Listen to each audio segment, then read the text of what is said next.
This is chapter 2 of The Great Divorce by C.S. Lewis. Okay. I was not left very long at the mercy of the tousle-headed poet, because another passenger interrupted our conversation. But before that happened, I had learned a good deal about him. He appeared to be a singularly ill-used man. A singularly ill-used man. His parents had never appreciated him, and none of the 5 schools at which he had been educated seemed to have made any provision for a talent and temperament such as his. To make matters worse, he had been exactly the sort of boy in whose case the examination system works out with the maximum unfairness and absurdity. It was not until he reached the university that he began to recognize that all these injustices did not come by chance, but were the inevitable results of our economic system. Capitalism did not merely enslave the workers. It also vitiated taste and vulgarized intellect. Hence our educational system, and hence the lack of, quote, recognition for new genius.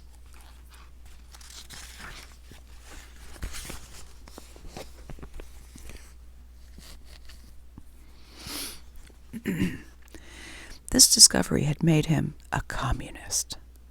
But when the war came along and he saw Russia in alliance with capitalist governments, he had found himself once more isolated and had to become a conscientious objector.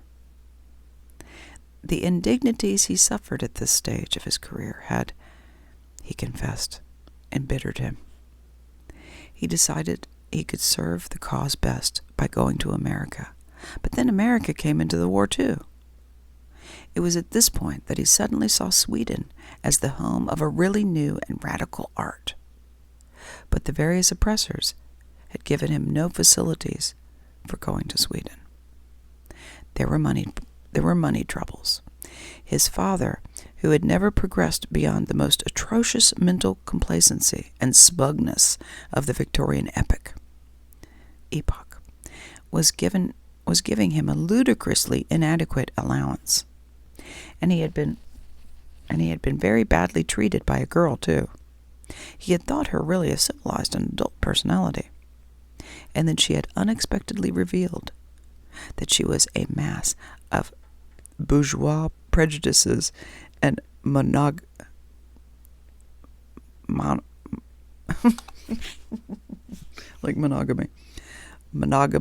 instincts. Jealousy, possessiveness, was a quality he particularly disliked. She had even shown herself at the end to be mean about money. That was the last straw. He had jumped under the train. I gave a start, but he took no notice. Even then he continued. Ill luck had continued to dog him. He'd been sent to the gray town, but of course it was a mistake. I would find, he assured me, that all the other passengers would be with me on the return journey, but he would not. He was going to stay there. He felt quite certain that he was going where, at last, his finely critical spirit would no longer be outraged by an uncongenial environment, where he would find recognition and appreciation. Meanwhile, since I hadn't got my glasses, he would read me the passage about which Cyril Ballou had been so insensitive. It was just then that we were interrupted. One of the quarrels, which were perpetually simmering in the bus, had boiled over, and for a moment there was a stampede. Knives were drawn, pistols were fired, but it all seemed strangely innocuous, and when it was over, I found myself unharmed, though in a different seat and with a new companion. He was an intelligent-looking man, with a rather bulbous nose and a bowler hat. I looked out of the windows. We were now so high that all below us had become featureless. But fields, rivers, or mountains I did not see. And I got the impression that the gray town still filled the whole field of vision.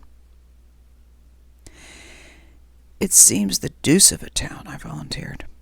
And that's what I can't understand. The parts of it I saw were so empty. Was there a much larger population?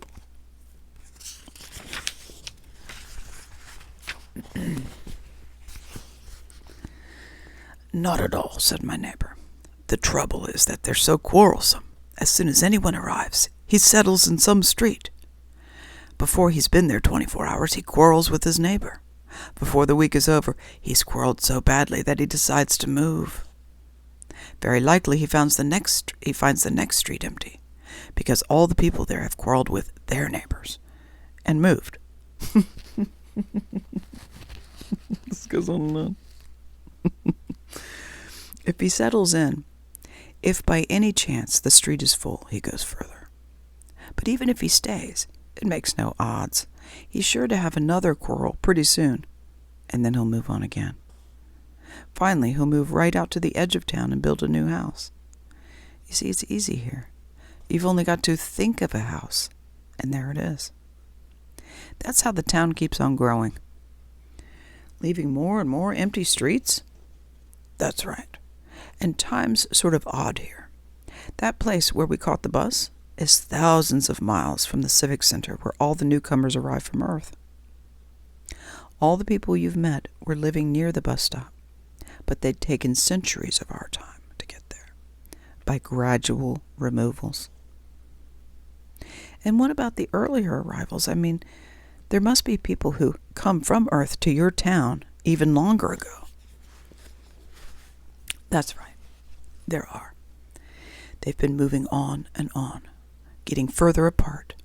They're getting so far off by now that they could never think of coming to the bus stop at all. Astronomical distances. There's a bit of rising ground near where I live, and a chap has a telescope. You can see the lights of the inhabited houses, where those old ones live, millions of miles away. Millions of miles from us and from one another. Every now and then, they move further still. That's one of the disappointments. I thought you'd meet interesting historical characters, but you don't. They're too far away. Would they get to this bus stop in time if they ever set out? Well, theoretically. But it'd be a distance of light years, and they wouldn't want to by now. Not those old chaps like Tamburlaine and Genghis Khan or Julius Caesar or Henry V. Wouldn't want to? That's right. The nearest of those old ones is Napoleon. We know that because two chaps made the journey to see him. They'd started long before I came, of course. But I was there when they came back. 15,000 years of our time it took them. We've picked out the house by now. Just a little pinprick of light, and nothing else near it for millions of miles.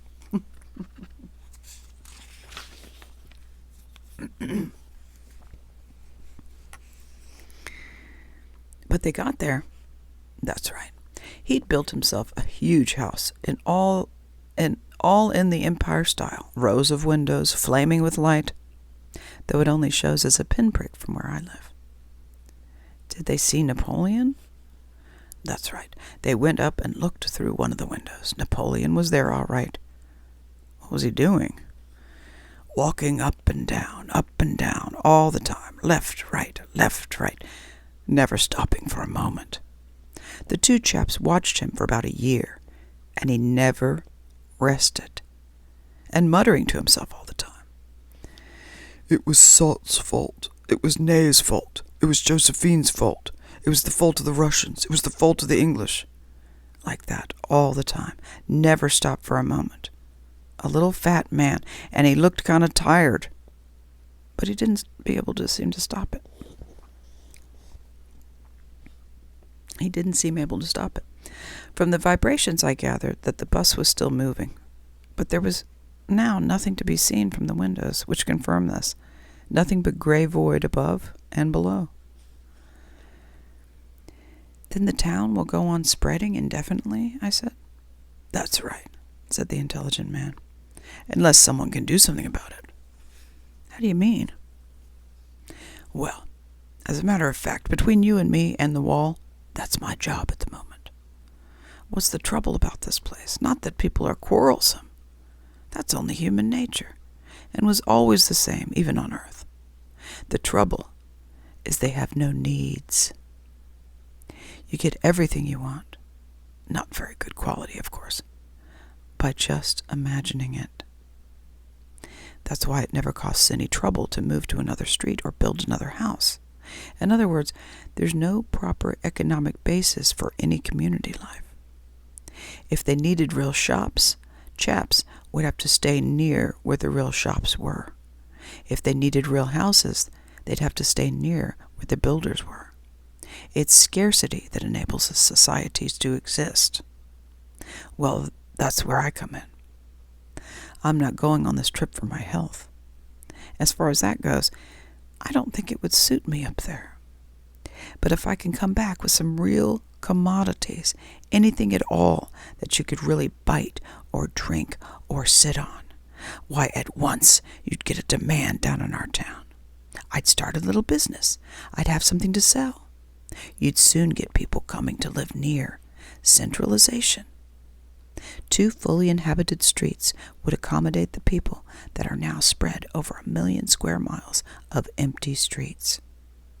I'd make a nice little profit and be a public benefactor as well.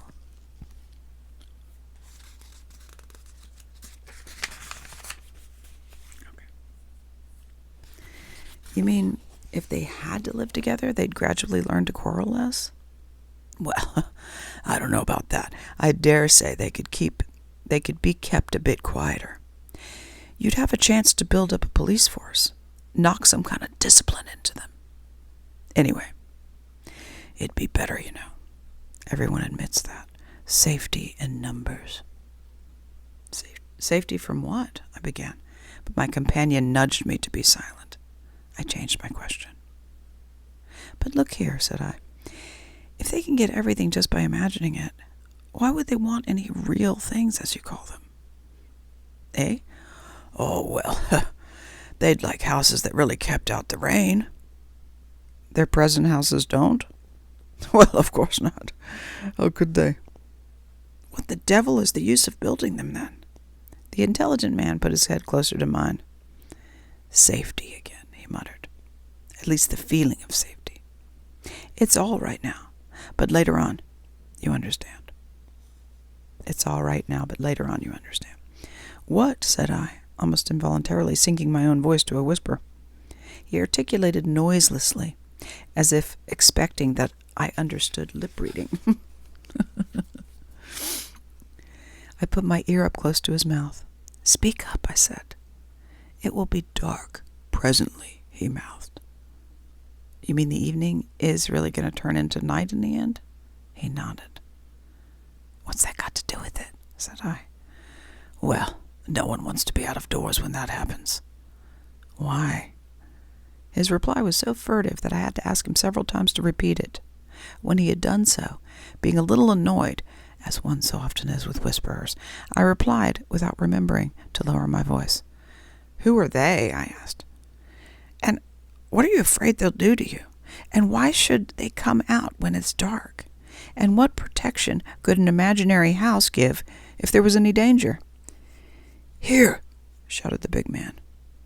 Who's talking all that stuff? You stop your whispering, you two. If you don't want to hide and see. Spreading rumors, that's what I call it. You shut your face, Ikey, see? Quite right. Scandalous. Ought to be prosecuted. How did they get on the bus? Growled the passengers. How did they get on that bus? Okay, we're in chapter 3 now. What's that thing? Oh, no, sorry. Skipped a page. Oh, let me just make sure. Welcome to my goofy reading. Okay, there we go. All right. A fat, clean-shaven man who sat on the seat in front of me leaned back and addressed me in a cultured voice. Excuse me, he said, but I couldn't help overhearing parts of your conversation.